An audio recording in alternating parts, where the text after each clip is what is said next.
In the Christian liturgical calendar, there are several different feasts of the cross, all of which commemorate the cross used in the crucifixion of Jesus. While Good Friday is dedicated to the Passion of Christ and the crucifixion, these days celebrate the cross itself, as the instrument of salvation. September 14th.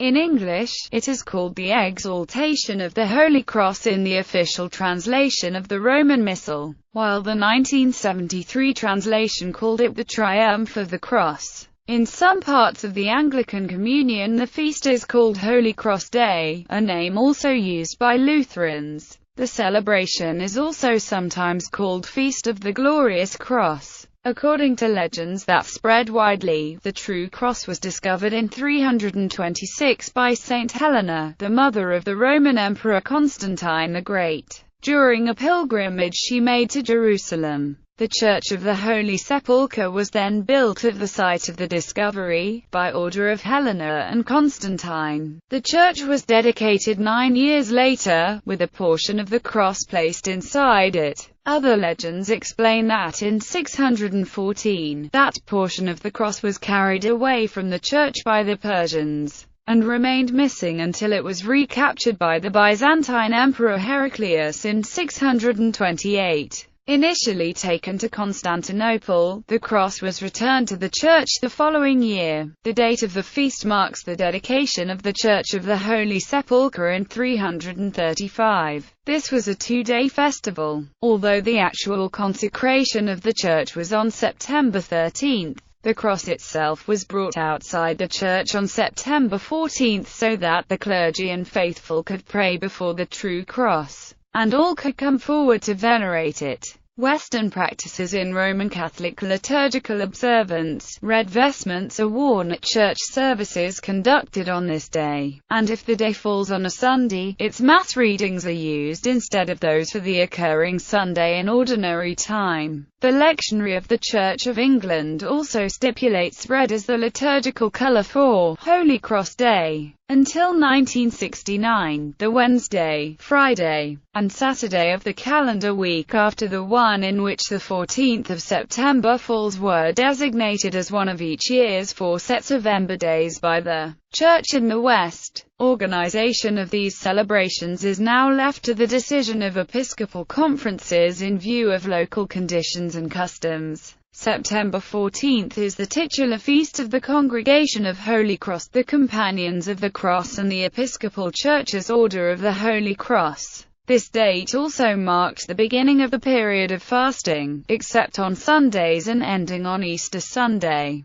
that was stipulated for Carmelites in the Carmelite Rule of St. Albert of 1247. The Rule of St. Benedict also prescribes this day as the beginning of monastic winter, which also ends at Easter. Eastern Orthodox practice in Byzantine liturgical observance. The universal exaltation of the precious and life-creating cross commemorates both the finding of the true cross in 326 and its recovery from the Persians in 628. And is one of the 12 great feasts of the church year. September 14th is always a fast day and the eating of meat, dairy products and fish is prohibited. The Feast of the Exaltation has a 1-day forefeast and an 8-day afterfeast. The Saturday and Sunday before and after September 14th are also commemorated with special epistle and gospel readings about the cross at the Divine Liturgy. On the eve of the feast before small vespers, the priest, having prepared a tray with the cross placed on a bed of fresh basil leaves or flowers, covered with an air, places it on the table of prothesis. After that service,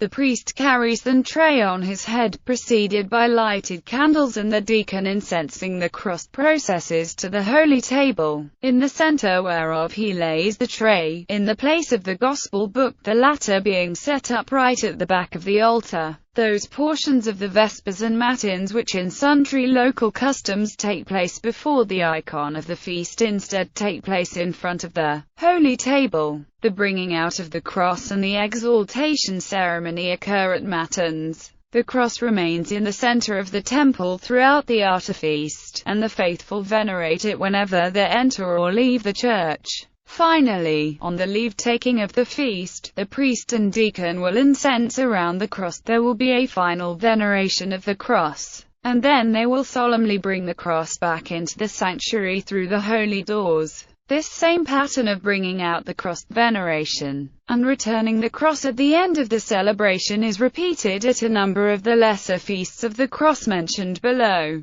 Oriental Orthodox practice. Armenian Apostolic Church. The Armenian Apostolic Church observes a 5-day fast, called the Fast of the Holy Cross, from September 10th through September 14th, in preparation for the Feast of the Holy Church in view of the Holy Cross, which they celebrate on September 15th. September 16th is observed as the Feast of the Exaltation of the Holy Cross, a feast which continues for several days thereafter. It is counted as one of the 5 major feasts of the Armenian Church, and the most important of the 4 feasts of the Holy Cross. According to Armenian tradition, the first one to exalt the cross was the Apostle James of Jerusalem, the brother of the Lord. On the Sunday nearest September 14th, the liturgy is marked with an Antazdan service, during which the processional cross is adorned with basil and the 4 corners of the church are blessed as a sign of the sanctification of the world. On the Sunday nearest September 28th, the Armenian Church celebrates the Feast of the Holy Cross of Varak, commemorating the 3rd century placement of an authentic relic of the cross in Armenian soil at Varagavank.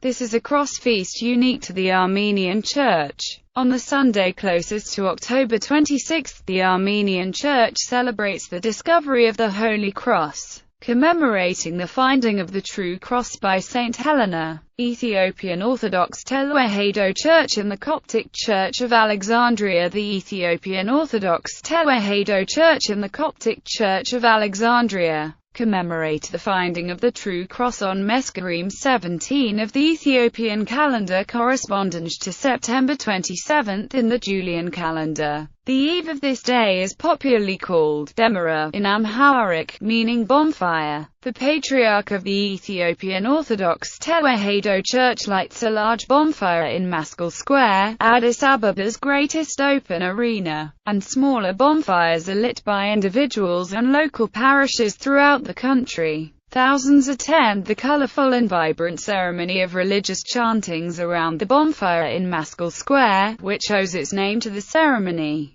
Mascal meaning in Gez, cross. According to tradition, the bonfire commemorates how Queen Helena, as legend has it, found with the smoke of a bonfire where to search for the true cross in Jerusalem, or how, by a series of bonfires, she signaled to her son Constantine in Constantinople her success in finding it. Malankara. In the Malankara Syrian Orthodox Church, a special offering called Panchasarayamanda is made on this day, in particular at the Akoparambu Sabha Moraprath Church in the Ernakulam district, Kerala. September 13th. The Assyrian Church of the East celebrates the finding of the cross on September 13th, and considers it to be a major feast. The Assyrian Church considers the sign of the cross to be a 7th sacrament, by which all of the other sacraments are sealed and perfected. Saranaya hold a Shara every year in cities like Chicago, Illinois, and Modesto, California, and other parts of the world. The Shara in Modesto is held every Sunday prior to September 13th at East La Loma Park, where they sacrifice lambs in remembrance of the Feast of the Cross. People gather and feast and sing and dance to celebrate a happy day. October 12th. In the Russian Orthodox Church, October 12th is the commemoration of the translation of a portion of the life-giving cross from Malta to Gatchina. A portion of the life-giving cross of the Lord, as well as the Philemos icon of the Mother of God and the right hand of Saint John the Baptist, were preserved on the island of Malta by the Knights of the Catholic Order of Saint John of Jerusalem, who controlled the island.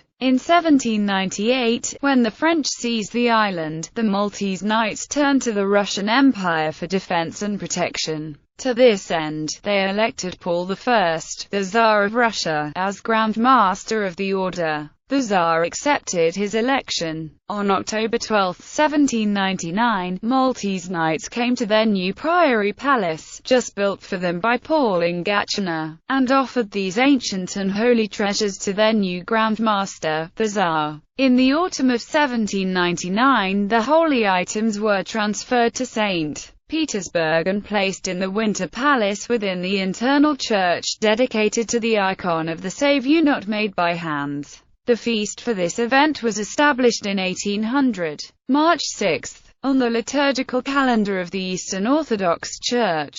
This day commemorates the uncovering of the precious cross and the precious nails by Empress Saint Helen, that is to say, the anniversary of the actual discovery. The date for the September 14th feast was determined by the consecration of the Church of the Holy Sepulchre. This is a lesser feast, and does not have any of the liturgical peculiarities of the September 14th feast. Icon and Sinaharian. May 3rd. In the Gallican usage, beginning about the 7th century, the Feast of the Cross was celebrated on May 3rd, and called Crouchmas, or Rude Mass. When the Gallican and Roman practices were combined, the September date was assigned to commemorating the rescue of the cross from the Sassanid Persians, and the May date was kept as the finding of the Holy Cross or invention of the true cross to commemorate the finding. Does not have the modern sense of creating something new. Pope John XXIII removed this duplication in 1960, so that the general Roman calendar now celebrates the Holy Cross only on September 14th. May 3rd is the date given in the Church of England's Book of Common Prayer liturgy, but the New Common Worship liturgy, following the Roman Catholic Church's lead, celebrates Holy Cross Day on September 14th. August 1st. The Eastern Orthodox and the Byzantine Rite Catholics commemorate the Feast of the Procession of the Venerable Wood of the Cross on August 1st. This day marks the beginning of the Dormition fast. The propers of the feast are combined with those of the Holy Maccabeen Martyrs, the commemoration of whose endurance is deemed appropriate for the first day of a fast. Unlike the September 14th observance, this commemoration is considered to be a minor feast, but it does have the bringing out of the cross and veneration by the faithful like the September feast. The history of this feast begins in Constantinople. It was the custom there to carry the relic of the true cross through the streets and squares of the city to ask for God's blessing, and for relief from sickness. On the eve of the feast, which is observed as a forefeast, it was taken out of the imperial treasury, and laid upon the altar of the great church. On August 1st it was solemnly placed in the middle of the great church for the faithful to venerate. The relic was taken in procession daily throughout the city, offering it to the people to venerate until the feast of the Dormition of the Theotokos, when it was returned again to the imperial treasury. In commemoration of this tradition, it is customary to have a procession and celebrate the Lesser Blessing of Water on August 1st. It is the first of 3 feasts of the Saviour in the month of August, the other 2 being the Transfiguration and the Icon of Christ, not made by hands. Because of the blessing of holy water, this holy day is sometimes called Saviour of the Water. There may also be celebrated on this day the rite of blessing new honey, for which reason the day is also referred to as Saviour of the Honey, according to Saint Nikolai Velimirovich. This feast was instituted by mutual agreement of the Greeks and Russians to commemorate the simultaneous victories of the Byzantine Emperor Manuel I. Komnenos over the Bulgarians and the Russian Prince Andrei Bogolyubsky over the Saracens in the 12th century. In the Russian Orthodox Church, this feast also celebrates the baptism of Rus, which occurred on August 1, 988. Sinaharian. Movable feasts. In addition to celebrations on fixed days, the cross may be celebrated during the variable, particularly in Lent and Eastertide. Eastern Christians celebrate an additional veneration of the cross on the 3rd Sunday of Great Lent. The services for this day are modeled on the Feast of the Exaltation, and include bringing the cross to the Holy Table at Little Vespers and with solemnity out into the center of church at Matins, albeit without the ceremony of the exaltation of the cross for veneration by the faithful. It remains in the center of the church for nearly a week. On the Monday and Wednesday of that week, a veneration of the cross takes place at the first hour. On Friday of that week, the veneration takes place after the 9th hour, after which the priest and deacons return the cross to the sanctuary.